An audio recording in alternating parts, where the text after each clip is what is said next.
In the last two videos, we have seen how the fixed structure of payments determines how the market prices a bond and how they react to changes in interest rates. But fundamentally, the price of a bond is dependent on the yield investors require. The yield to maturity is the interest rate investors charge for the loan to the government or corporation issuing the bond. We will look at 5 reasons the interest on the bond may change. First of all, the yield required will change because of systemic risks. Bondholders may require liquidity in times of market stress.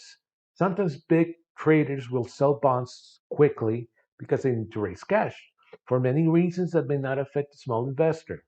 They, uh, they, they may have legal requirements that do not affect the small investor. In fact, most large corporations and institutions keep large amounts of cash in bonds because you can't go to the bank with $1 billion and just put it in a savings account. And another reason interest rates change is higher inflation expectations. They will increase all interest rates and required yields. Higher interest rates are required just to conserve the purchasing power of your money. No, when inflation goes up, your money is worth a little less, so you need to be compensated for that. Another factor that changes the required yield is the credit worthiness of the country or corporation. The health of the issuer is the ability to service the debt and will influence the perceived risk and therefore the required yield.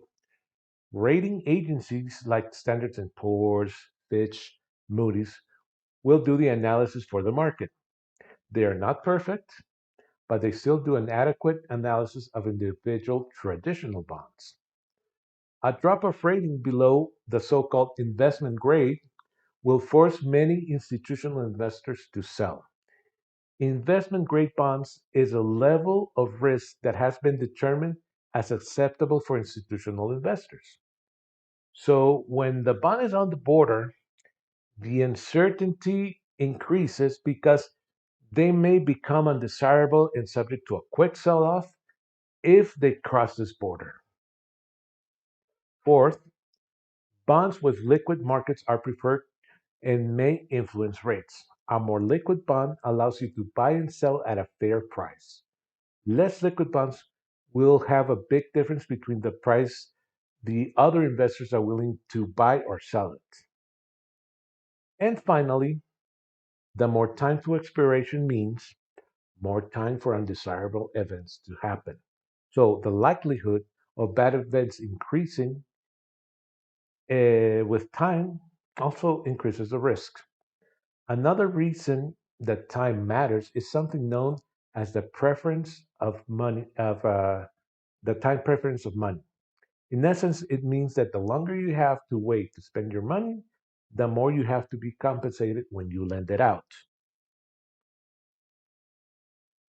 Bonds can come in complex structures and will have additional risks and opportunities. For our purposes, we will be talking only about traditional bonds with no extra complications like convertibility and callability. That is for another conversation. Another risk is in the bond market worth mentioning is convexity risk, which involves changes in duration given that changes in yield. That is for advanced bond traders to worry about. But now that you have heard it, when you listen to the financial news, you won't be surprised by the term. In our next video, we will look into a popular bond portfolio structure, and we will see how the concepts we have seen so far come together more clearly in a practical example. I'll see you then.